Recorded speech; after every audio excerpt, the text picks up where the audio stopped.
سلام، به پادکست جعفری لب خوش آمدید. پادکستی برای زیستشناسی محاسباتی و ترویج علم. من محی‌الدین جعفری میزبان شما در این پادکستم.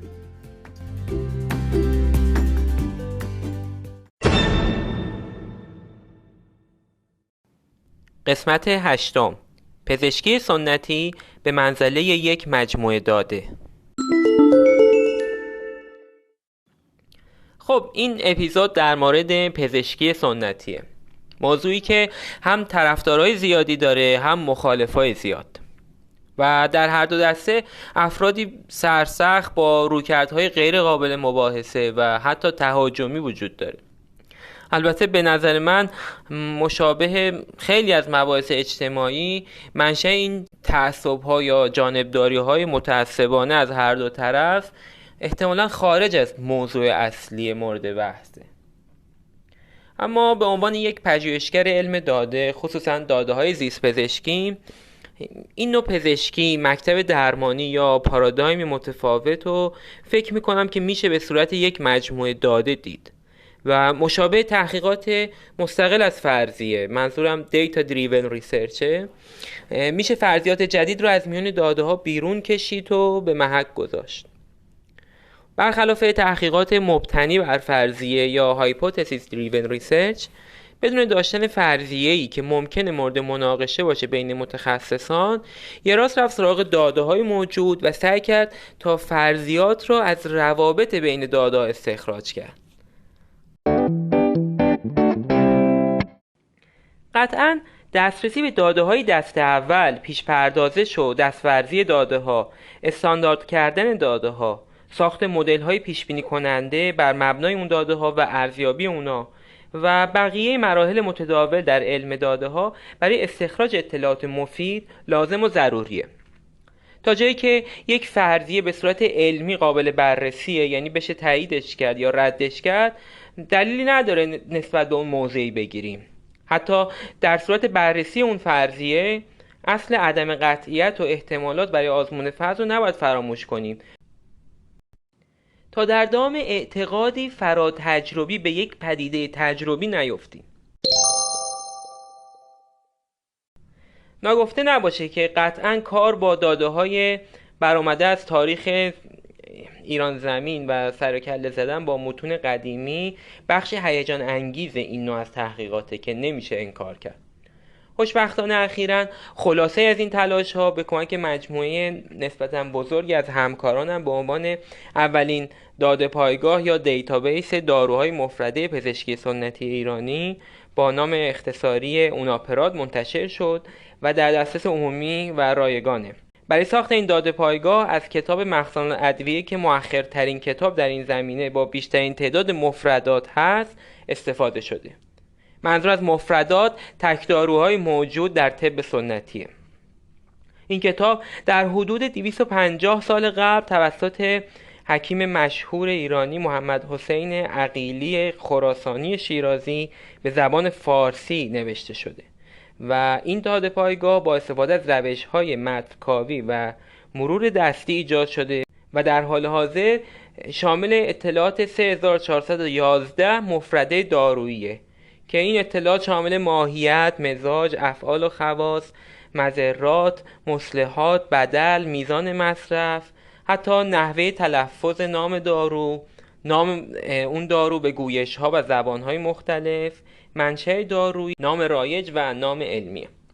برای اطلاعات از جزئیات بیشتر این دیتابیس میتونید به مقاله مرتبط که اخیراً در مجله Evidence Based Complementary and Alternative Medicine چاپ شده رجوع کنید.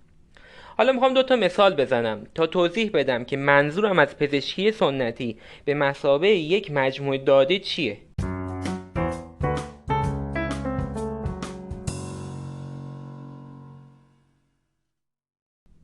یه دسته‌بندی یا طبقه بندی مشهور در پزشکی سنتی ایران وجود داره به نام مزاج. ممکنه اولین سوال هر فردی با این دسته‌بندی این باشه که آیا این دسته‌بندی درست هست یا نه؟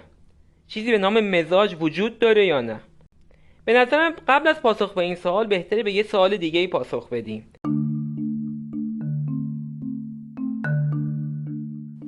مزاج چیست؟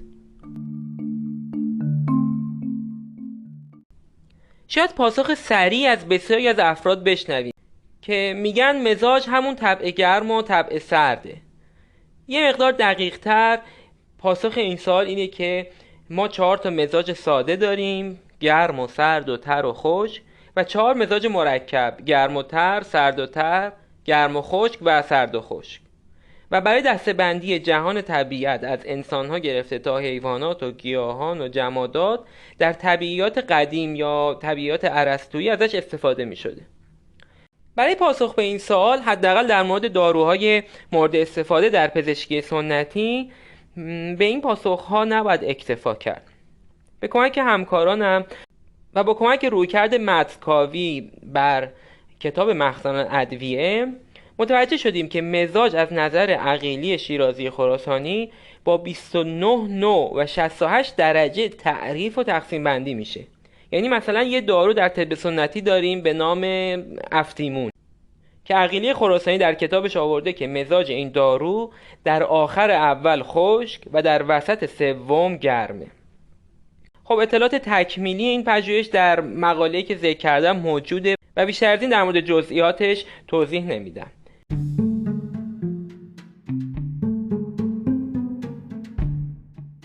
میریم سراغ یک سوال دیگه. مریدین چیست؟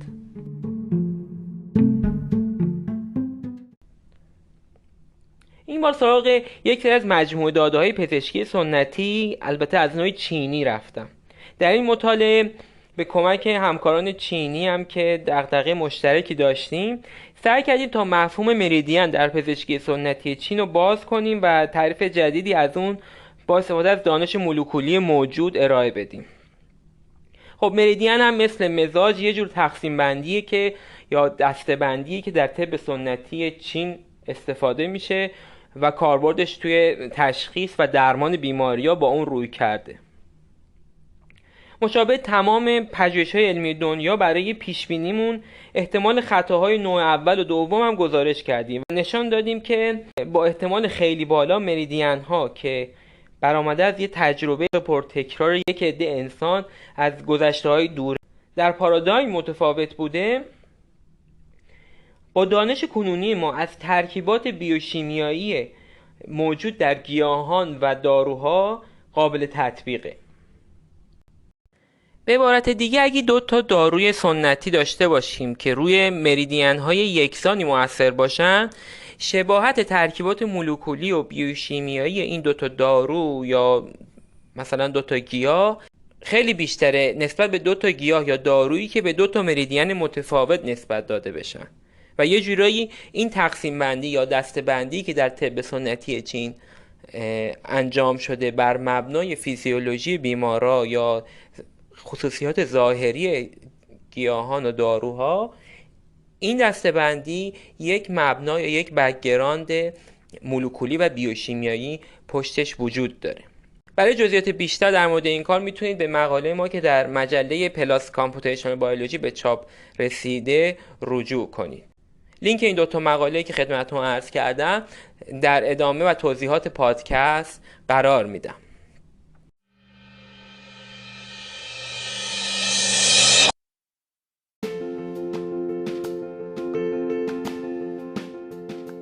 در ادامه نظر 2 نفر از متخصصان در حیطه داروسازی سنتی رو برای این اپیزود پرسیدم. خانم رجا رحیمی عضو هیئت علمی دانشگاه علوم پزشکی تهران نظر خودشون رو در مورد کار با دیتابیس اوناپرات ارسال کردن که با هم میشنویم.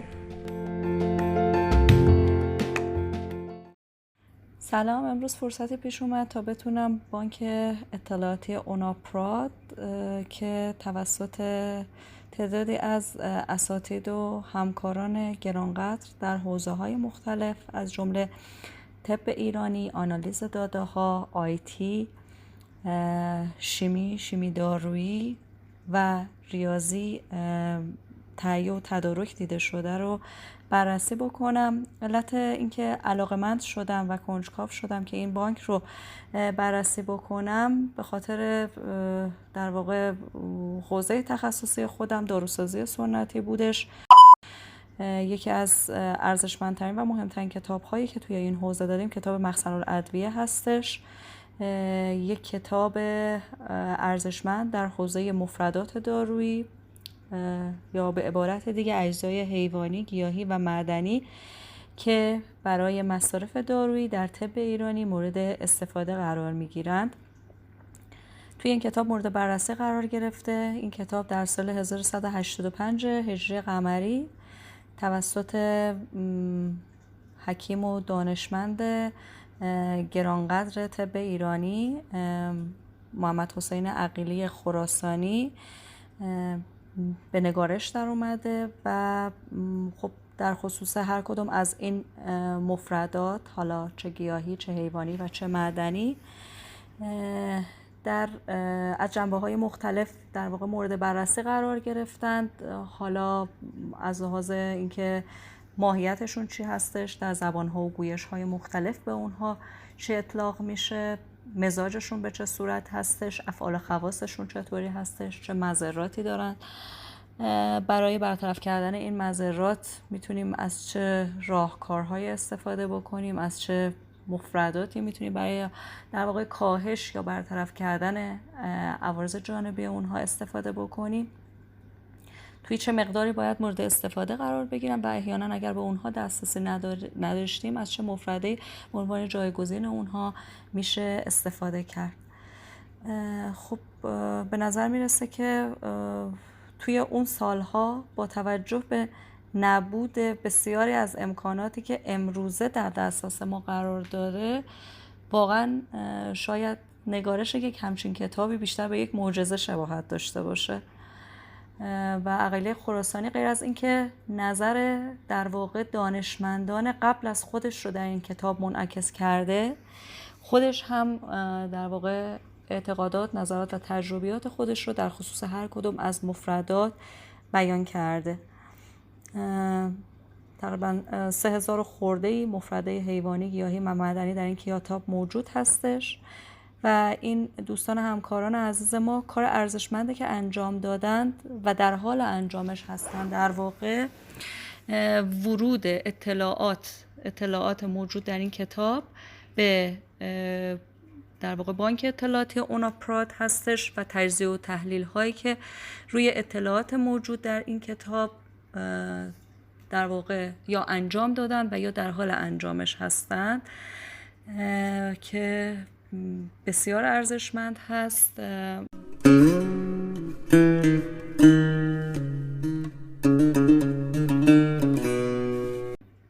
توصیه که دارم الان که بررسی میکنم میبینم که در خصوص شاید بعضی از مفردات شاید نام متداولشون رو در واقع قید نشده که میشه قید بشه. یه سری از اطلاعات شاید هنوز تکمیل نشده توی این پایگاه که چون که در واقع دوستان و همکاران عزیز ما در واقع اواسط راه خودشون هستن و هنوز این مسیر رو کامل طی نکردن. خب قطعاً با تدبیری که دارند هر روز تلاش خواهند کرد که این پایگاه رو کاملتر و جامع‌تر کنن. هنوز خیلی از آنالیزها انجام نگرفته و فکر میکنم که اگر که این آنالیزها انجام بشه ارزش این پایگاه انشاءالله 100 چندان خواهد بود.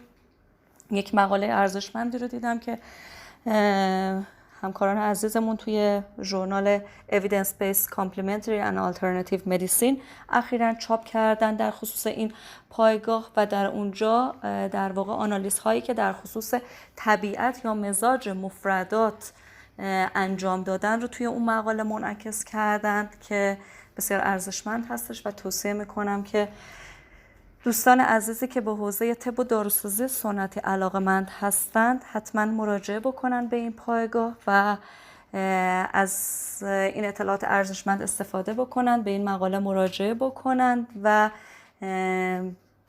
در واقع نتایجی که حاصل شده تا اینجای کار رو ببینند. خیلی جالب توجه هستش. فکر میکنم که یک بخش در واقع بسیار جذاب کار بخش آنالیز افعال و خواص داروها هستش. به عبارت دیگه حالا تأثیراتی که مفردات روی در واقع ارگان‌های مختلف دارن، چه ارتباطی وجود داره، چه اثرات مشترکی این مفردات دارن و کلا این ارتباطات و اثرات مشترک خیلی میتونه جذاب و جالب توجه باشه. بنده که خودم به شخصه منتظر هستم بی‌صبرانه که انشاءالله این بخش کار هم به نتیجه برسه و زودتر شاهد نتایج این بخش کار باشم. پیشنهادی هم بنده برای ادامه کار دارم، البته احتمالاً دوستان عزیزمون بهش فکر کردن، و اون که بعد از اینکه تجزیه و تحلیل داده های سنتی در واقع به پایان رسید، بیان و اون ارتباطاتی که بین داده های سنتی و یافته های جدید در خصوص هر کدوم از این مفردات وجود داره رو بیان مورد بررسی قرار بدن و ارتباط بین یافته های جدید و یافته های قدیم رو بتونن در خصوصش کنکاش بکنن و اگر که احتمالاً ارتباطاتی وجود داره که داره بتونن اینها رو گزارش بکنن، به خصوص ارتباطی که بین در واقع ترکیبات مؤثره موجود در هر کدوم از این گیاهان و افعال و خواص مشترک اونها وجود داره. یکی از نکات بسیار جالب توجه هست که میتونه ارزش این کار رو صد چندان بکنه.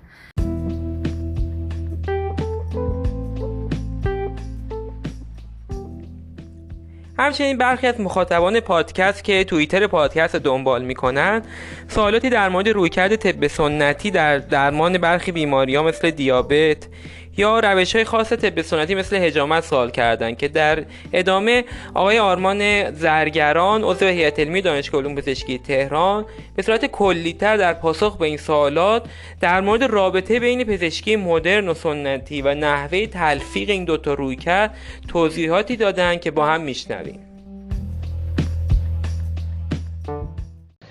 نمیشه گفتش که پزشکی مدرن کاملا منفصل هست یا کاملا در امتداد پزشکی سنتی هست. این یک نگاه و رویکرد تاریخی رو میطلبه، جایی که پارادایم پزشکی سنتی که حالا هم پزشکی مزاجی و در واقع 4 عنصری هست و تا قرن حدوداً 16 17 میلادی به عنوان پارادایم و مدل پزشکی اصلی در آسیا و اروپا به شمار میرفته، جای خودش رو کم کم میده به مدل مولکولی و آن چیزی که امروز پزشکی مدرن بر پای اون استوار شده. این تغییر خیلی سریع رخ میده، یعنی یک فرایند بطئی نبوده و لذا خیلی از پتانسیل های موجود در طب سنتی به خاطر یک تغییر پارادایم کلی متاسفانه به طب جدید منتقل نمیشه، به ساختار طب جدید. خیلی از موارد در واقع در امتداد میتونه باشه، خیلی از اونها طبیعتاً پزشکی امروز چیز کاملا منفک و جدایی نیست.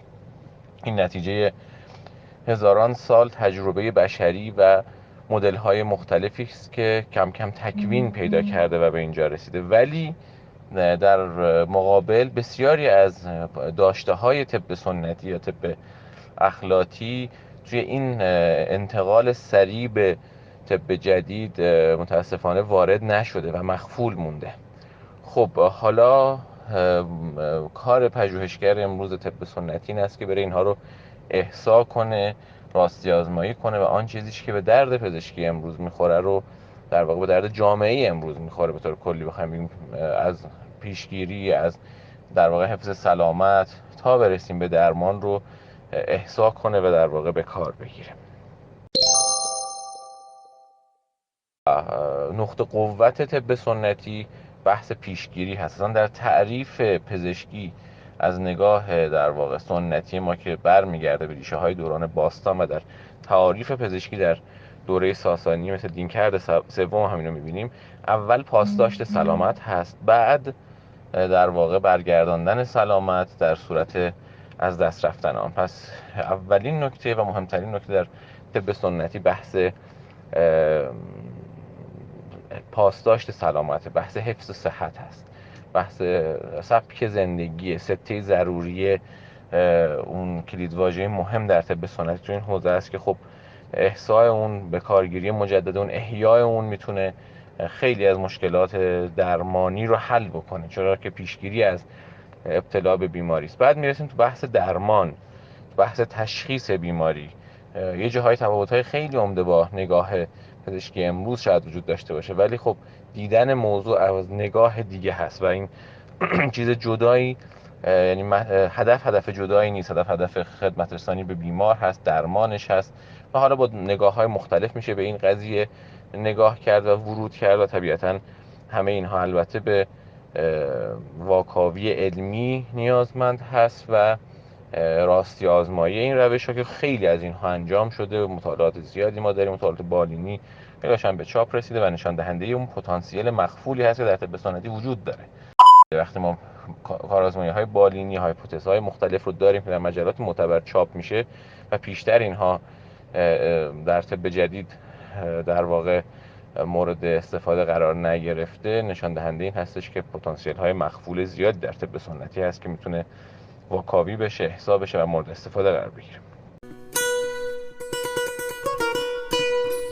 نکنید بحث اصلا بحث طب سنتی یا مدرن نیست، بحث بیمار هست. شما باید ببینید به بیمار چگونه میتوانید خدمات برسونید.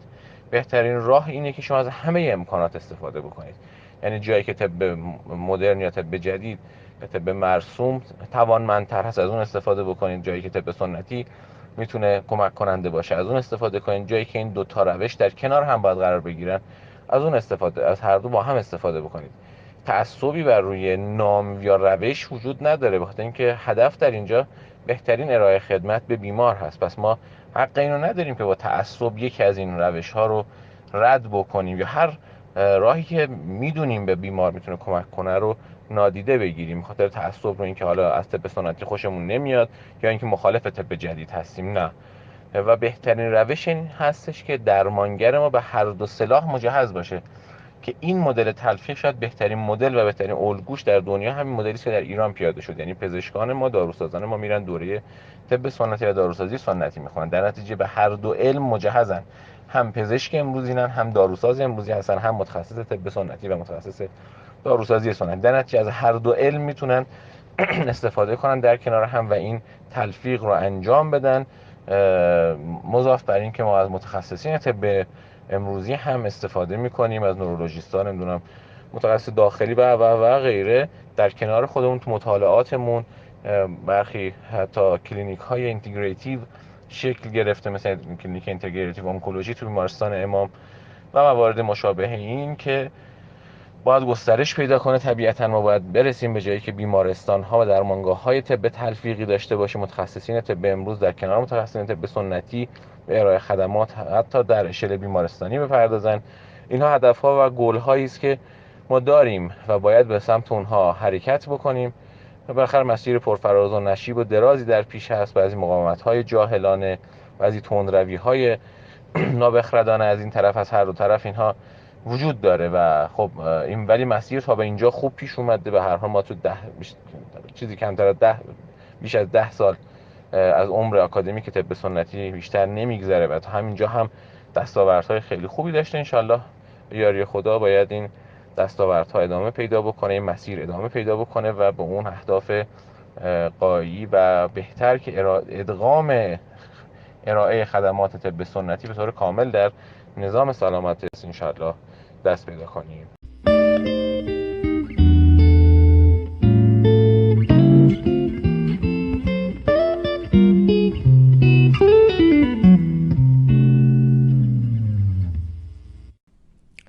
و حالا هشتگی از آر لذت ببریم این اپیزود. این دفعه در مورد فرمت های تاریخ و تاریخ نویسی در آر صحبت شده.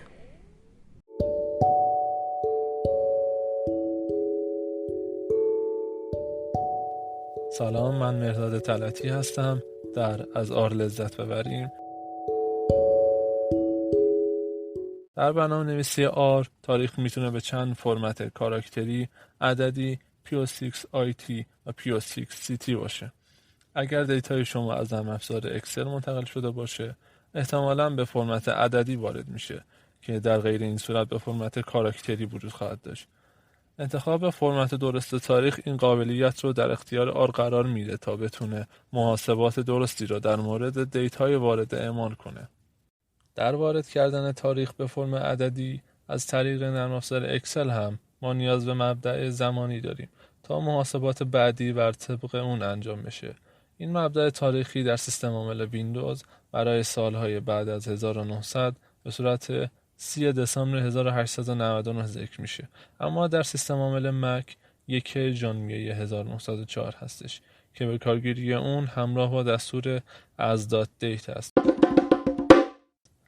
چنانچه مایل به تغییر فرمت تاریخ باشیم، باید تاریخ مورد نظر را به فرمی غیر از حالت استاندارد یعنی %Y, %M, %D وارد کنیم. این کار به وسیله دستور فرمت که جزء پکیج اصلی هست اجرا میشه. در خوانش سده توسط سیستم یک حالت پیشفرض وجود داره. به طور مثال در وارد کردن سال به شکل 69 تا 99 سیستم اون رو به شکل 1969 تا 1999 فرض خواهد کرد. این در حالی که وارد کردن 20 الی 68 به شکل 2000 تا 2068 معنی خواهد شد. در صورتی که نیاز به تغییر حالت پیش‌فرض داشته باشیم، بسته به آنچه که مورد نظره چندین راه حل وجود داره.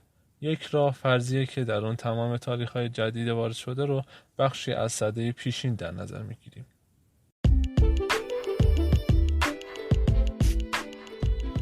امیدوارم این پادکست رو دوست داشته، سابسکرایب کنید و عضو بشید و اگه احساس کردید که مفید هست به دوستانتون پیشنهاد کنید. منتظر نظرات ارزشمندتون هستم.